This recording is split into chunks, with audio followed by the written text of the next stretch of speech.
জাতীয় নাগরিক পার্টি এনসিপির পক্ষ থেকে ক্ষুদ্র এই প্রচেষ্টা, আমরা সাধারণ মানুষের সাথে আমাদের যে ইফতারের আয়োজন সেটি ভাগাভাগি করতেই এই আয়োজন, এবং আমরা চেষ্টা করব পুরো মাসব্যাপী এই আয়োজনটা ধারাবাহিকতা রক্ষা করার। এবং আজকের আয়োজনে যারা আমাদেরকে সহযোগিতা করেছেন আর্থিক ও অন্যান্য নানাভাবে, তাদেরকে ধন্যবাদ জানাচ্ছি। আমরা শুধু একটি কথাই বলবো যে রমজান মাস চলতেছে, রমজান আমাদেরকে আত্মসংযম এবং ধৈর্য এবং সহনশীলতার শিক্ষা দেয়। আমরা সেটা ধারণ করব।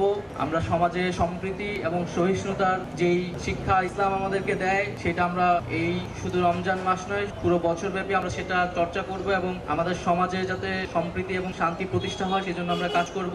আমাদের সমাজে এখন আমরা নানা রকম অস্থিরতা দেখতে পাচ্ছি, আইন শৃঙ্খলার পরিস্থিতিরও উন্নয়ন ঘটেনি আমাদের আকাঙ্ক্ষা অনুযায়ী। তো আমাদের আহ্বান থাকবে এবং আমাদের প্রত্যাশা থাকবে আমরা সকলেই সহযোগিতা করব এবং পুলিশকে অবশ্যই সক্রিয় হতে হবে, পুলিশের কাজটা পুলিশকেই করতে দিতে হবে। আমরা নিজেরা কেউ আইন হাতে তুলে নেব না এবং শান্তি, সম্প্রীতি এবং সহনশীলতার চর্চাটা আমাদের প্রত্যেকের নিজ নিজ জায়গা থেকে আসলে করতে হবে এবং সকলে মিলেই আমরা এই সময়টা কাজে লাগাবো যাতে আমাদের দেশের সামনের দিকে সমৃদ্ধিটা হয় এবং পুরো রমজান মাস জুড়েই যাতে দ্রব্যমূল্য আরো নিয়ন্ত্রণে থাকে এবং ঈদের সময় মানুষ যাতে স্বস্তিতে ঈদের বাজার করতে পারে এবং নিরাপদে তার যে বাসায় ফেরত যেতে পারে, নিরাপদে সড়কের যাতে নিরাপত্তাটা থাকে, সেই বিষয়গুলো সরকার নিশ্চিত করবে, এটা আমাদের প্রত্যাশা থাকবে। আপনাদের সবাইকে ধন্যবাদ জানাচ্ছি, সাংবাদিক কর্মীদেরকে ধন্যবাদ জানাচ্ছি এবং সাংগঠনিক জায়গা থেকে তো আমরা এনসিপি মাত্র কার্যক্রম শুরু করেছি। রমজান মাস হচ্ছে আমাদের খুব বেশ বড় কোনো কর্মসূচি থাকবে না। আমরা মূলত আমাদের গঠনতন্ত্র এবং আমাদের পরবর্তী পরিকল্পনা এবং সাংগঠনিক যে কার্যক্রম সেটাই করব আমরা,